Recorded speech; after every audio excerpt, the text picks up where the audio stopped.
Good morning, everybody, on this beautiful sunny day in Toronto. It's Victoria Lorient-Fabish, relationship expert, registered psychotherapist, holistic psychotherapist, and I don't just do relationship work, I do one-on-one therapy as well. And something I want to talk about is your what-if thinking. What if? What if this happens? What if that happens? What if? Every time people utter the words, what if?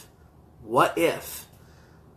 Your brain goes on a heat-seeking missile, seeking scenarios to complete that phrase.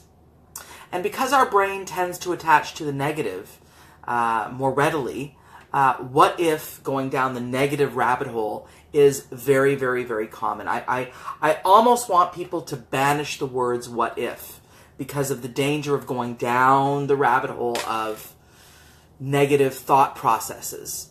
And, what if can definitely be placed in a positive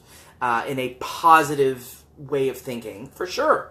We can do what if I land the most amazing experience? What if, great things happen all the time? What if good things are going on all the time? What if I, find $1 million? We can do that. But unfortunately, the brain usually does the opposite. What if I fail? What if they don't like me? What if bad things happen? What if I lose all my money? Some of my clients will literally tell me, what if I become homeless? What if they think I'm crazy? What if life, the brain will go into some seriously outlandish thinking. Thank you for joining me, everybody. This is wonderful to see everybody starting to join me. And I think, Tracy, most of us need this, which is, to really understand that when you are in a process of letting your mind sort of be undisciplined, and you have tendencies towards worrying, if you allow your brain to go down the what if way of thinking, it's going to take you down a path way, way down the, hi everybody, way down the place of the worst possible scenario. And I think that, it's extremely important to understand that you are not your mind.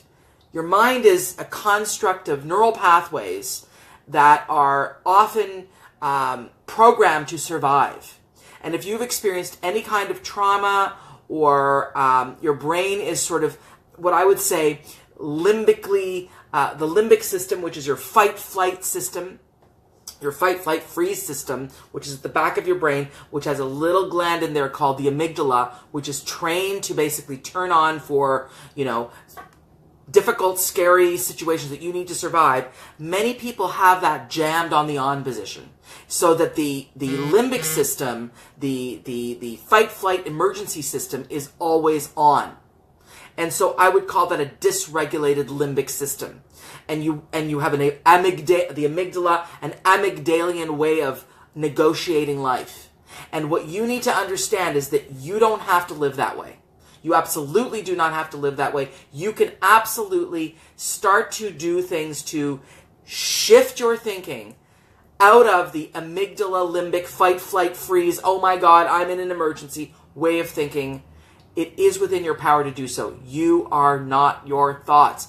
Everybody say this together within yourself. I am not my thoughts.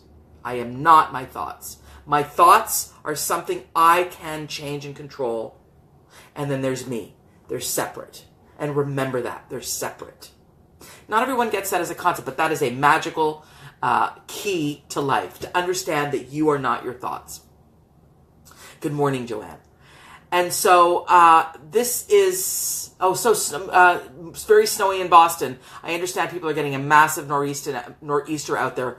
I'm sorry, this is life. Catherine English says, this is very, very hard to overcome, I would agree, after the abusive relationship of 34 years, but I did it. Good job, Catherine. It took about a year, and still sometimes it comes up and I have to deal with it. Exactly. Our brain, once we've experienced trauma, tends to be sort of locked, or not locked, jammed is a better word, in the on position for fight, flight, freeze. So what I tell people to do in my office, and I'm just going to tell you right now, just a small little sort of snippet of this, is snowing in Ottawa as well, Sandra says. I'm sorry to hear. But maybe people love to ski, so is make contact with that limbic system. And quiet yourself as soon as you realize you're in that fight, flight. In other words, if you're having a terrible war, you want to be in fight, flight, freeze mode. You have to negotiate from that amygdala limbic place. If you're having an attack, you need to figure out how to survive, and that fight, flight, freeze amygdala is going to help you. That limbic system will help you. But most of the time, you're not in that type of a situation. So we want to bring in the other part of the nervous system called the parasympathetic nervous system to calm down and just negotiate life in a calm way, right? And so what you need to do is you need to say, stop, limbic system. You need to call it out. You need to say, you are stuck in a rut and you are sending me the wrong information. What does Tracy say? Tracy DeLay says, this is where I get confused, because law of attraction, etc. Doesn't it say that if we think that what we think we attract? I need some help. Yeah, but the thing is that don't get caught in that, because here's the thing. It's important to catch yourself in the thinking, to really, really, really notice what you're thinking, and then call it with awareness. Stop. Stop, brain. You are sending me the wrong message. You are sending me a misguided error message. And you're stuck in a rut. And you need to call that. And then you need to just, I love doing this. Everybody do this together. Take your hand, nice and high, and then imagine you're shushing a child. Shh.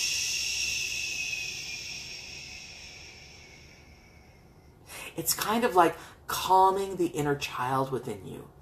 Shh. Or another one is put your hand on your heart and just literally say words of calm down, it's okay. Brain, you're sending me the wrong message. And then start to visualize yourself in the situation that you were worrying about. Visualize, because I love visualization. Visualize yourself. If the worry is that people are going to make fun of you when you're speaking on a stage, or, which is mine sometimes, even though I'm a pretty good speaker, before I get in, I get really nervous, but it's okay. It's just the brain telling you the wrong information. Visualize yourself in whatever situation you're worried about. See yourself happy, healthy, and relaxed in that situation. And that is what you need to be doing. You need to remember that anxiety can really take over. But almost the most important thing is before the amygdala is fully activated and the limbic system is activated, head it off by preventing it. By preventing it. Thank you, Joanne. She says, I'm a natural speaker. I appreciate that. You need to, it's much harder to calm down the limbic system once it's on and activated and going for the races and really going down the rabbit hole of anxiety and what if. But if you can call it as soon as you notice it, ooh, I'm about to start going down that path. You need to catch it, stop it, and go, limbic system, you're stuck in a rut and you're sending me the wrong information. Memorize those words. Limbic system, you're stuck in a rut and you're going down the wrong road and you're sending me the wrong information. And you want to tell it to stop. And then you want to calm, you want to do various calming techniques. Breathing, the square breathing. Breathe in for 4, hold for 4, exhale for 4, pause for 4. Well, then breathe normally and then breathe in for 4, pause for 4, exhale for 4. And then try and build to 5 and 6. Basically, you want to be doing that. You want to do shh very slowly. You want to do various things that are going to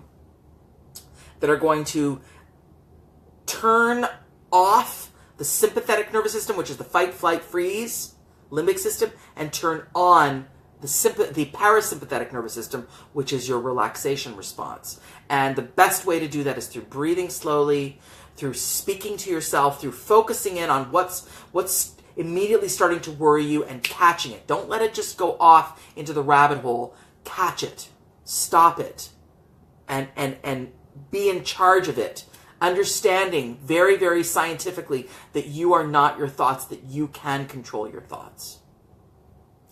So this is an important piece for everybody to really, really remember and to practice this. Because don't forget, our brain is a set of neural pathways, and those neural pathways are basically taking over. So if you want them to not take over, you've got to rewire your brain, new neural pathways. And so banish the words what if. I feel like if you can't stay on the positive and you're taken down the rabbit hole of what if bad, just don't even work the words what if, because as soon as you say what if, you set your brain up to seek out negativity. So just stay away from what if. So I hope that helped. Watch this video over and over. Sharing is caring, so share this video with whomever you think might be able to use it, and just share it widely, because I feel that this work is really, really important. And of course, hop on over to visualizationworks.com, because, you know, visualization works, and that is my website. And my first book is called Find Your Self-Culture, Moving from Depression and Anxiety to Monumental Self-Acceptance. And of course, I talk a lot about this in this book, getting out of the what-if thinking. And then Connecting, Rewire Your Relationship Culture, which is all about rewiring how you do relationships in terms of what you learned from your family of origin. And you can get that all on my website. And of course, online programs. I have all these great online, really inexpensive programs that I talk about anxiety, that I talk about surviving the narcissist, that I talk about codependency, that I talk about all kinds of things. Long-term passionate marriage, check it out. Go to my website. There's articles, there's videos, there's everything. Have a brilliant day. It's a stunningly beautiful day out there here in Toronto, and I'm just sending you a lot of love and blessings. And tune in tomorrow 9:30, where another juicy topic is coming at you from moi. Ciao.